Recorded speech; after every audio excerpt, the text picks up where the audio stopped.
C'est quand même fou de se dire qu'un simple numéro de téléphone, une petite ligne imprimée à des millions d'exemplaires et distribuée publiquement dans tous les foyers dans les années 70, puisse aujourd'hui être classé comme une donnée ultra sensible. C'est le paradoxe de notre époque, ouais. C'est ça. Un verrouillage administratif tellement strict qu'il empêche légalement quelqu'un de prouver l'existence même de la boutique de son propre grand-père. C'est un mur absurde, presque kafkaïen, contre lequel s'est écrasé un chercheur récemment dans sa quête pour sauver une mémoire familiale. Bienvenue dans cette nouvelle exploration documentaire. Aujourd'hui, notre analyse se penche sur la reconstruction vraiment minutieuse d'une mémoire urbaine au cœur de Madrid, plus précisément la boutique Commercial Octubre, au 6 rue Bordadores. Et je suis ravi d'être là pour en parler, parce que cette plongée dans les archives, pour le coup, elle illustre parfaitement le choc frontal entre le passé et nos lois modernes. Exactement. L'objectif de notre mission aujourd'hui, c'est de suivre ce chercheur que nous appellerons sous l'acronyme AGIA-AS pour cette discussion, qui tente de ressusciter un souvenir d'enfance bloqué depuis des décennies. Et l'enjeu dépasse de loin la simple généalogie. Ah oui, complètement.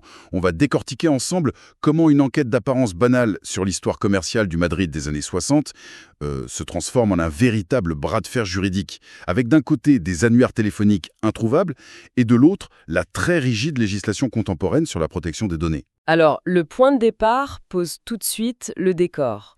Avant 1979, ce chercheur, AGEAS, se souvient très clairement d'avoir accompagné son grand-père dans une boutique à Madrid. C'est vraiment un souvenir physique, quoi. Il sait que ce lieu a existé dans sa mémoire vécue. Ouais, l'odeur du papier, l'ambiance, tout ça. Voilà. Mais la réalité matérielle raconte une toute autre histoire aujourd'hui. Il n'y a aucune photographie localisée du magasin, aucune trace évidente après une simple recherche sur Internet et quasiment aucun document familial pour attester de l'existence de ces murs. Le lieu s'est comme évaporé de l'histoire. Et ce phénomène d'effacement, c'est la norme pour l'immense majorité des petits commerces du siècle dernier. L'histoire n'est pas seulement faite par les grands traités, elle est surtout tissée par ces millions de petites entreprises qui disparaissent sans laisser d'archives bien classées. C'est vrai. Et la méthode pour retrouver cette trace, curieusement, elle ne commence pas par une grosse requête dans une base de données gouvernementale. Tout part d'un objet infiniment plus intime. Le carnet téléphonique de poche du père du chercheur. Le père, c'était le docteur Andrés Aronis Reverchon, c'est bien ça, hein? Qu'on va appeler ARR. Exactement. Un banal carnet de médecin saturé de contacts professionnels, de numéros de confrères, de cliniques. Le genre de petit carnet en cuir un peu usé avec les lettres sur le côté? C'est tout à fait ça.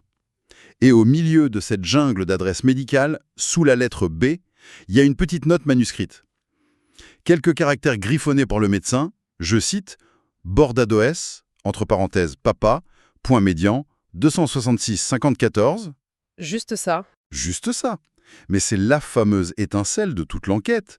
Une rue, Bordadores, un lien de parenté, papa, donc le père du médecin, le grand-père d'Ajas, et ce numéro de téléphone à 7 chiffres. Une petite ligne d'encre qui devient soudainement une coordonnée temporelle et spatiale hyper précise. Mais, et je me fais l'avocat du diable, soyons honnêtes un instant, un gribouillis dans un carnet avec un numéro sans indicatif, ça tiendrait jamais devant un historien sérieux, sien. Ah non, pas du tout. C'est une abréviation privée, un code familial. Ça ne prouve en aucun cas qu'il y avait un commerce, une enseigne ou même des clients. C'est une piste, tout au plus. C'est clair, ce n'est pas une preuve. Et c'est toute la différence entre la mémoire, qui est subjective, et l'archive, qui est institutionnelle. Pour valider ce murmure familial, le chercheur doit opérer une traduction. Une traduction, comment ça? Il doit transformer le langage intime du carnet en langage administratif. La démarche implique d'aller fouiller la bureaucratie de la ville de Madrid, d'interroger les bulletins officiels pour voir si l'administration de l'époque a enregistré l'existence d'Andrés Aronis Barroso, donc AAB, le grand-père, au numéro 6 de cette rue, Bordadores. Oula, le travail de fourmi. Exactement. Ça veut dire croiser des registres fiscaux, des licences commerciales, souvent en dépouillant page par page des vieux documents mal numérisés ou en s'abîmant les yeux sur des microfilms. Mais cette persévérance finit par payer. Les recherches dans les archives municipales commencent à assembler le squelette de cette boutique. La toute première trace documentée qu'ils trouvent remonte à 1945. Et là, surprise, AAB n'a rien en vendeur de fournitures de bureau. Pas du tout, ouais. Il est enregistré comme artisan orfèvre, un platéro qui travaille l'argent. Et ce premier jalon est super important pour comprendre la mécanique du commerce madrilène de l'époque. On est dans les années 40. L'économie est encore très locale, très artisanale. Mais la recherche fait ensuite un bond dans le temps. Jusqu'au 7 août 1961, si je me ne trompe pas. C'est ça. Dans le bulletin officiel de la mairie de Madrid, le fameux BOAM, document numéro 3367, on trouve une licence officielle accordée au grand-père. L'adresse est bien confirmée. On est au 6 rue Bordadores. Mais l'activité a complètement muté. Ah oui, la licence autorise désormais une, je cite, « librairie et vente de médailles et rosaires ». Donc on passe de la fabrication d'argenterie à la vente d'objets de dévotion religieuse. Et le processus continue d'évoluer. Quelques mois plus tard, le 16 avril 1962, on change de registre. On passe du bulletin de la mairie au bulletin officiel de la propriété industrielle, le BOPI, sous le numéro 1801. C'est là qu'on enregistre les marques commerciales. Exactement. Et c'est la toute première apparition officielle de l'établissement sous un nom propre, Commercial Octubre. Le document précise que le lieu est destiné à la librairie, à la papeterie et à la vente d'objets de bureau et de dessin.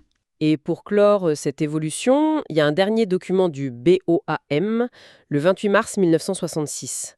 La licence s'élargit encore. La boutique fait désormais dans la papeterie en gros et la vente d'images religieuses. Voilà. Et si l'on prend un peu de recul sur cette séquence documentaire, on lit vraiment en filigrane l'histoire économique de l'Espagne de l'époque. L'ouverture du pays, tout ça. C'est ça.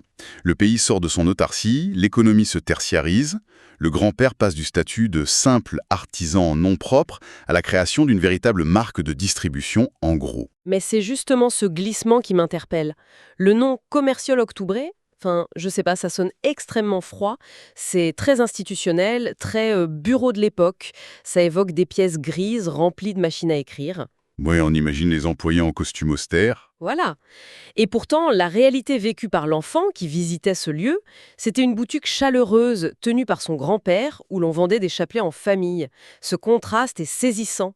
Ça nous montre vraiment que le registre officiel capture le statut légal, la froideur de la marque, mais il échoue totalement à capturer la texture ou la chaleur humaine du lieu. La documentation administrative n'a pas vocation à capturer l'âme, hein, c'est sûr. Elle ne retient que la structure légale. Mais à stade de l'investigation, la structure légale de Commercial Octubre est formellement assise. On a les preuves, quoi. Oui, le chercheur a prouvé que la boutique existait, que son grand-père la dirigeait, et que l'évolution de ses activités justifiait pleinement sa présence rue Bordadores durant les années 60. Donc on pourrait se dire que la boucle, la boutique est bien réelle. Sauf que, logiquement, il reste une toute dernière étape. Il faut rattacher cette réalité administrative à notre indice initial. Le fameux numéro de téléphone. Le 26 165 414 griffonné dans le carnet du médecin. Parce que c'est la seule preuve physique qui connecte le père, le grand-père et l'adresse. Pour sceller définitivement le dossier, le chercheur doit juste trouver un vieil annuaire public qui affiche ce numéro à côté du nom de la boutique. Ça paraît simple. Ça semble d'une logique implacable, ouais. Alors, pour trouver un annuaire de l'époque, le chercheur s'adresse à l'hémérothèque municipale de Madrid. Pour ceux qui ne connaissent pas, c'est littéralement la mémoire de la presse de la ville. L'endroit où on stocke tous les vieux périodiques. Exactement. Les journaux, les magazines et bien sûr les fameux bottins téléphoniques annuels. Et là, bingo. Les archivistes finissent par exhumer l'annuaire téléphonique public de la période 1968-1969. Et la boutique y figure bien. L'entrée indique explicitement « Commercial Octubre Bordador 6 ». Génial. Sauf que, attendez, l'adresse est bonne, le nom est bon, mais le numéro de téléphone ne correspond pas du tout à la note du carnet. Si ? Ah. Et non. L'annuaire indique le 231 0843. Mais comment c'est possible pour une petite entreprise familiale d'avoir deux numéros si différents ? C'est le cœur du mystère. Et l'apparition de ce qu'on appelle en recherche historique un authentique vide documentaire. On se retrouve avec deux pistes parallèles. La piste familiale d'un côté, avec le 2665414 du carnet du docteur. Et de l'autre, la piste publique, le 231 0843 de l'annuaire de 1968. Mais alors, qu'est-ce qu'on en déduit ? Est-ce que le grand-père a simplement résilié son premier abonnement pour changer d'opérateur? Ou bien, puisqu'on a vu qu'il faisait de la vente de gros et de détail, peut-être qu'il avait une ligne sur le comptoir pour les chapelets et une ligne dans l'arrière-boutique pour la papeterie? L'historien rigoureux ne peut formuler que des hypothèses à ce stade. Sans document pour relier les deux numéros, aucune conclusion n'est valide. Et le problème majeur, c'est que l'hémérothèque fait un constat structurel embêtant. Sa propre collection d'annuaires s'arrête en 1969. Ah mince! Or, le grand-père et le père sont tous deux décédés en 1979 à 1 mois d'intervalle. Donc on a une décennie entière, de 69 à 79, qui reste complètement dans l'ombre. Donc, pour combler ce trou d'air de 10 ans et vérifier si le numéro du carnet finit par apparaître officiellement, l'hémérothèque oriente Ajaz vers l'institution reine en la matière, la Bibliothèque nationale d'Espagne, la BNE. Ce qui, sur le papier, ressemble à une simple formalité. Bah oui, la Bibliothèque nationale possède forcément les annuaires des années 70. On fait une demande, on s'assoit à un bureau, on tourne les pages jusqu'à la lettre C pour Commercial Octubre et l'enquête est résolue. Sauf que, et c'est là que ça devient dingue, nous n'évoluons plus dans la logique des années 70. Nous sommes régis par la bureaucratie du XXIe siècle. Quand le chercheur contacte la Bibliothèque nationale pour consulter ses boteux, édités entre 65 et 79, il ne reçoit pas un formulaire de réservation. Il reçoit quoi alors? Un refus catégorique. L'accès est bloqué. Un refus catégorique pour un vieil annuaire téléphonique. Mais enfin, c'est pas un secret d'État ou des codes nucléaires, c'est un livre qui était posé sur le meuble de l'entrée de millions de familles espagnoles. C'est là que le mécanisme juridique devient proprement fascinant. La Bibliothèque nationale n'invoque même pas l'état de conservation du papier pour refuser. Elle invoque la législation contemporaine de protection de la vie privée, le RGPD européen et la loi LOPD-GDD en Espagne. Pour un bottin téléphonique? Ouais. La BNE qualifie légalement les anciens annuaires de, je cite, « fichiers structurés de données personnelles ». Leur argument s'appuie sur une jurisprudence de 2008 qui stipule qu'un numéro de téléphone, couplé à un nom et une adresse, révèle une information précise sur une personne physique. Mais c'est lunaire! C'est comme si on prenait un immense panneau publicitaire des années 70, conçu spécifiquement par un commerçant pour que la ville entière le voie, et qu'on décidait aujourd'hui de le traiter avec le même niveau de sécurité qu'un dossier médical d'hôpital. C'est un anachronisme total. Votre analogie du panneau publicitaire est parfaite. À l'époque, payer pour figurer en bonne place dans le bottin, c'était un acte commercial délibéré. La donnée était publique par essence. Mais la doctrine actuelle de la BNE, elle applique une rétroactivité à la confidentialité. Du coup, elle verrouille tout accès. Tout accès. Il n'y a pas d'exception, hein. Si, les seules exceptions concernent les éditions antérieures à 1945, parce qu'on estime que la majorité des personnes qui y figurent sont décédées depuis assez longtemps, ou alors il faut appliquer un délai théorique de 80 ans. Mais attendez, il y a une faille dans leur truc. Il existe en Espagne le décret royal 1708 de 2011, qui réglemente les archives d'État. Ce décret dit explicitement qu'on peut consulter des documents contenant des données personnelles si la personne concernée est décédée depuis au moins 25 ans. C'est juste. Le grand-père est mort en mai 1979, le père en juin 1979. Ça fait 47 ans. La condition des 25 ans est largement remplie, non ? C'est exactement l'argumentaire que déploie le chercheur face à eux. Mais la machine bureaucratique ne s'arrête pas à une simple soustraction mathématique. La BNE maintient son blocage.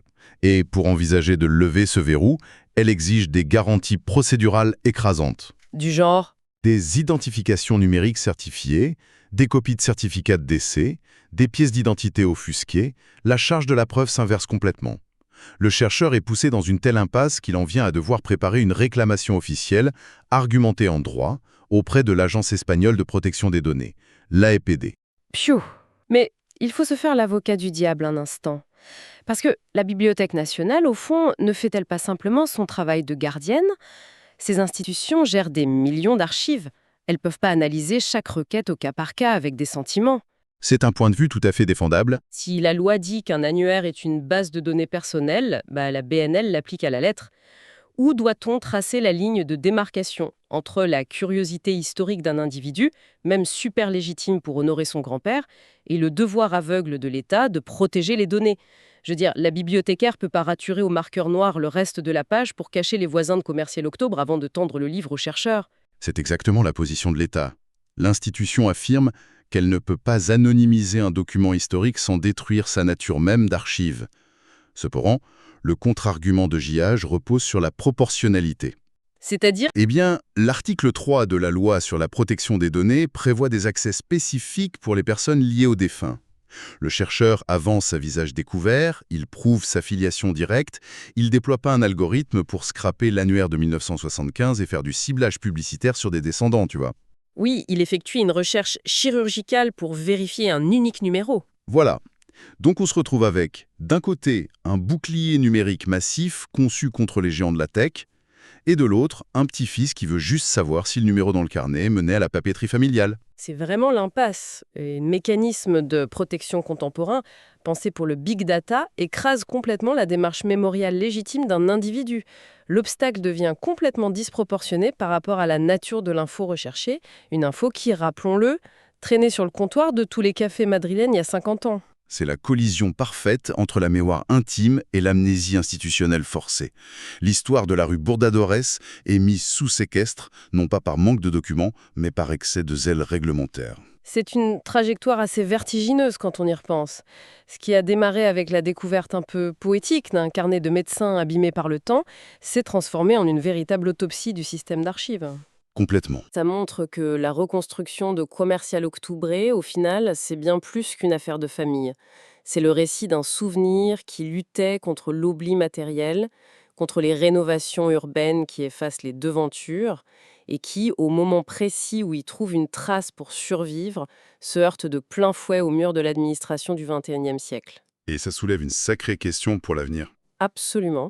Et c'est une pensée finale, une perspective sur notre propre avenir qui donne sincèrement le vertige. Aujourd'hui, un simple annuaire téléphonique imprimé sur du papier bas de gamme et volontairement distribué à tous et verrouillé par l'État au nom de la sacro-sainte protection de la vie privée. Avec une rigidité implacable. Voilà. Si l'administration fait preuve d'une telle rigidité pour un pauvre numéro de téléphone fixe de 1968, que se passera-t-il dans 50 ou 100 ans avec l'immense océan de traces numériques que nous laissons derrière nous chaque jour? C'est la grande angoisse des sociologues de l'archivage numérique. On génère quotidiennement des milliards de données infiniment plus sensibles qu'une ligne dans un bottin. Exactement. Les lois actuelles, comme le RGPD, sont créées aujourd'hui avec une fonction vitale, nous protéger à l'instant T. Mais ces mêmes lois, si on les applique de manière aveugle dans le futur, ne risquent-elles pas de devenir le trou noir de notre histoire? C'est une vraie possibilité. Le risque n'est pas que notre époque ne laisse aucune trace. Le véritable risque, c'est que la chambre forte qui contient ces traces soit tellement bien scellée par la loi que nos propres descendants n'auront plus jamais le droit d'en posséder la clé pour comprendre qui nous étions.